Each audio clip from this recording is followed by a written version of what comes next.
अस्सलाम वालेकुम नाजरीन तास गोरे बासिन खबर जैम शाहिद जान से खबर सर्ट की د حکومت لخوا د بجلی اخیستلو په نظام کې لوی بدلون 14 آی پی پی ایس کمپنۍ ټیک اینډ پے ماډل ته منتقل شوې.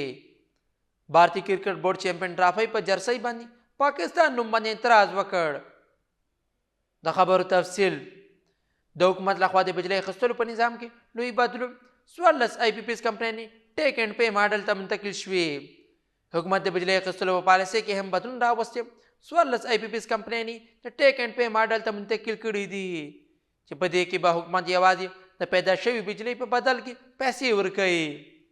دا انکشاف د وفاقي سیکرټري پاور ډیویژن د سینټ د انرژۍ کمیټې په غونډه کې وکړ چې مشري د کمیټې چیرمن سینټر محسن عزیز الله کوله.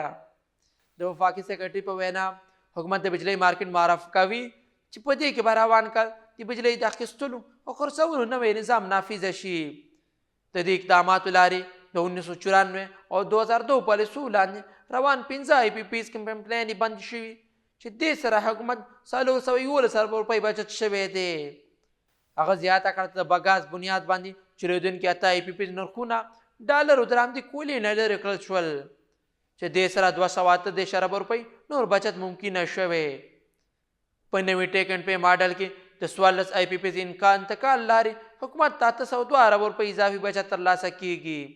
په دې ماډل کې د کیپاسټي پیمنټ پالیسي ختمه شوې ده، یعنی اوس به د بجلی نه پیدا کولو پر مهال پلانټونو ته پیسې نه ورکول کیږي.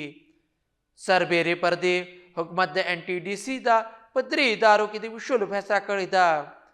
د ان ډي ټي سی لپاره به بیلې د ګریډ کمپنۍ جوړې شي او د ان ډي ټي سی ملازمین به د نیشنل ګریډ کمپنۍ ته منتقل کړل شي.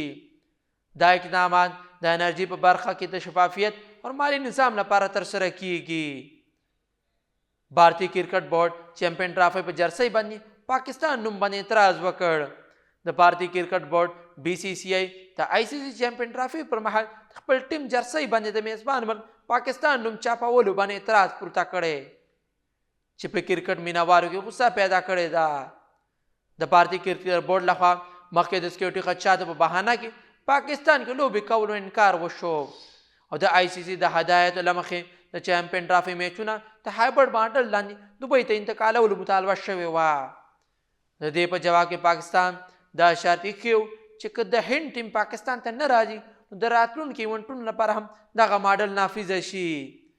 د میډیا رپورټونو له مخکې اوس بھارتی کرکټ بورډ د چیمپئن ټرافي جرسۍ باندې د پاکستان نوم درج کولو باندې اعتراض وکړ. د آی سی سی د اصولونو له مخې د میزبان ملک نوم په جرسۍ کې ضروري دی. د بھارتی کرکټ بورډ لخوا دغه اعتراض د سیاست حصہ بلل کیږي. د پاکستان کرکټ بورډ پی سی بی یو چارواکي دې صورتحال په اړه رد عمل ورکولو ویلي دي چې د بھارتی کرکټ بورډ دا اقدام د کرکټ په میدان کې د سیاست راوړلو حصہ ده. دې مسلې به مناسب طور جواب ورکړل شي. داسې مزید اپډیټس لپاره اباسین خبر لایک او سبسکرایب ضرور کوئ.